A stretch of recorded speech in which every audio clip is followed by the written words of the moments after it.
Good morning बच्चों। बेटा कक्षा चतुर्थ के लिए आज का हमारा विषय है नंदू हाथी। क्या है? नंदू हाथी। आपकी पाठ्य पुस्तक एनसीईआरटी द्वारा जो दी गई है उसका ये पाठ 3 है।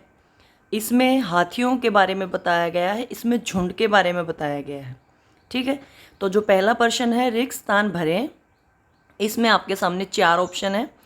काम 215 वर्ष 2 से 4। पहला है जब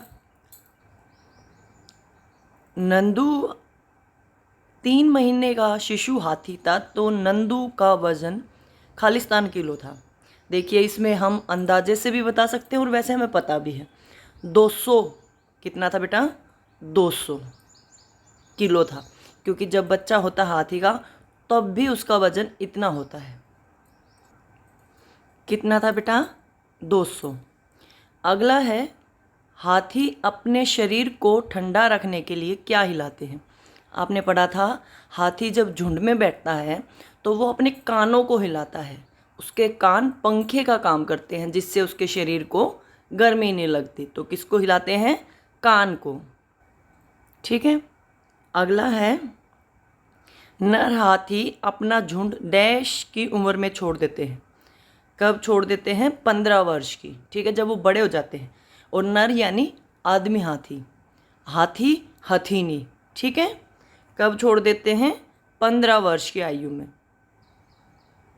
अगला है बेटा हाथी एक दिन में कितना सोता है? देखिए अब ऑप्शन भी एक ही बच गई, 2 से 4 घंटे। ठीक है, कितना है बेटा?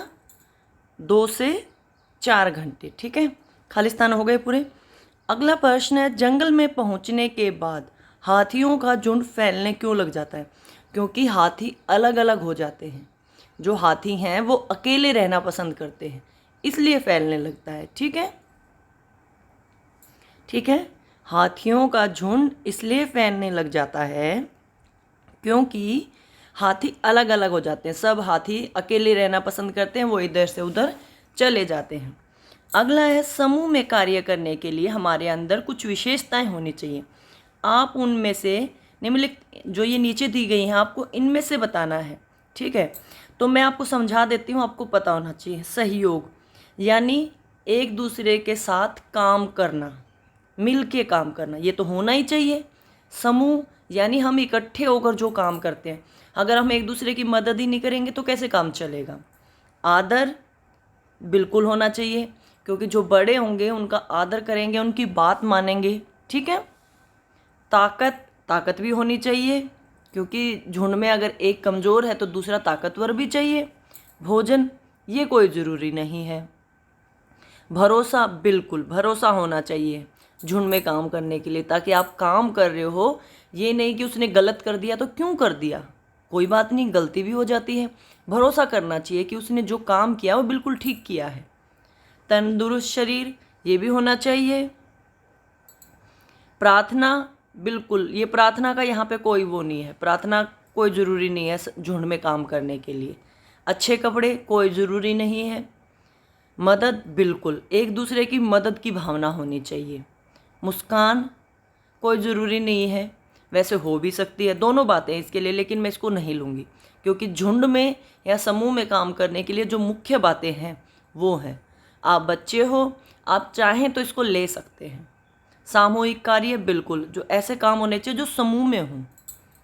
बस्ता, बिल्कुल नहीं, बस्ते की कोई आवश्यकता नहीं है। ठीक है, तो ये वो कार्य हैं, यानी ये वो विशेषताएं हैं जो झुंड में काम करने के लिए होनी चाहिए। ठीक है, अगला है कि इन्हीं 2 गतिविधियों के विषय में बताइए जो आप अपने मित्रों के साथ करते हैं। तो देखिए आप अपने मित्रों के साथ जो कर सकते हैं, खेलते हैं, सबसे बड़ी बात, आप कोई भी खेल खेलो, अकेला बच्चा नहीं खेल सकता, ना मज़ा आएगा। 2 होंगे, 3 होंगे, लूडो खेलते हो, गीटे खेलते हो, कुछ भी खेलते हो, है ना। नाचना गाना, नाचते हैं तब अकेला नाचता रहे, कोई उसको अच्छा बुरा भी नहीं बताता, लेकिन 3-4 बच्चे मिलेंगे तो खूब मस्ती करेंगे, खूब नाचेंगे। तो हम यहाँ पे क्या क्या बता सकते हैं? नाचना, मस्ती करना, है ना, तो ये सब बताइएगा। ठीक है, खेलना, नाचना, पार्टी करना, आप इसमें बहुत सारी अपने मन से भी जोड़ सकते हैं, जो आप अपने दोस्तों के साथ, घर वालों के साथ। ग्रुप या समूह का मतलब ये नहीं होता कि सिर्फ आपके हम उम्र यानी आपके साथ बच्चे ही हों, आपके परिवार वाले भी हो सकते हैं, आपके दोस्त भी हो सकते हैं। ठीक है, अगला पेज देखिए। नीचे दिए गए चित्र को देखें और बताएं। ये क्या है बेटा? भैंस, और इसके ऊपर क्या बैठा है? बगुला। आपने गांव में या कहीं पर देखा होगा कि जो बगुला होता है वो ऐसे जानवरों के जैसे भैंस, ऊँट, इनके शरीर पे बैठता है। वो क्या करता है? इनके शरीर के जो कीड़े हैं, जिसको आप जुएँ बोलते हैं, चीचड़ बोलते हैं, उनको खाने का काम करता है। तो हम अब इन प्रश्नों के उत्तर दे देंगे। भैंस के ऊपर कौन सा पक्षी बैठा है? बगुला। भैंस के ऊपर पक्षी क्यों बैठा है? उसके शरीर के कीड़े खाने के लिए। ठीक है, इस चित्र में कौन किसकी मदद कर रहा है? बगुला भैंस की मदद कर रहा है। ठीक है, ठीक है बेटा। अगला है, नीचे दिए गए दोनों चित्रों को ध्यान से देखिए, आपके हिसाब से कौन सा व्यवहार सही है और क्यों।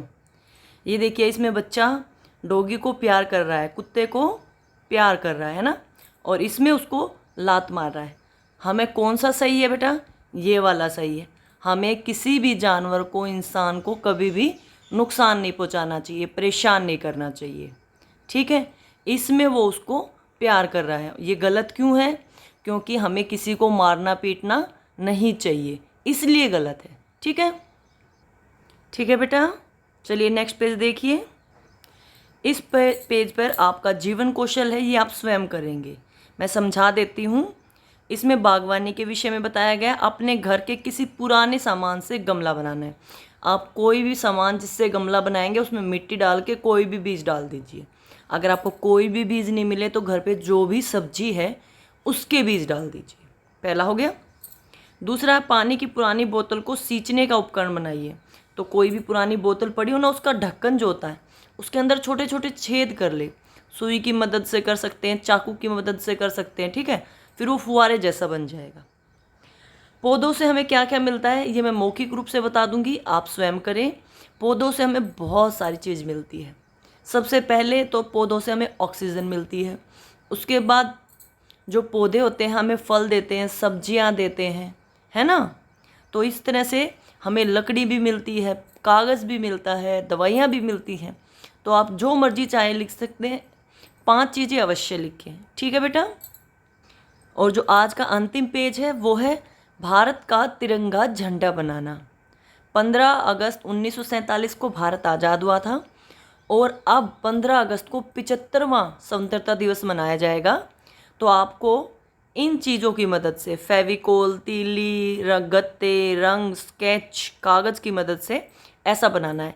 यहाँ पे देखिए आइसक्रीम की तीलियाँ चिपका रखी हैं। आपके पास अगर नहीं उपलब्ध हों तो आप कागज़ पे भी तिरंगा झंडा बना सकते हैं। ठीक है, आज के लिए वीडियो में आपसे बेटा एक विनती है, अगर आपको मेरी वीडियो समझ आ जाती है और आप सभी प्रश्न आसानी से कर पाते तो मेरे चैनल को सब्सक्राइब कीजिएगा। वीडियो देखने के लिए बहुत बहुत धन्यवाद।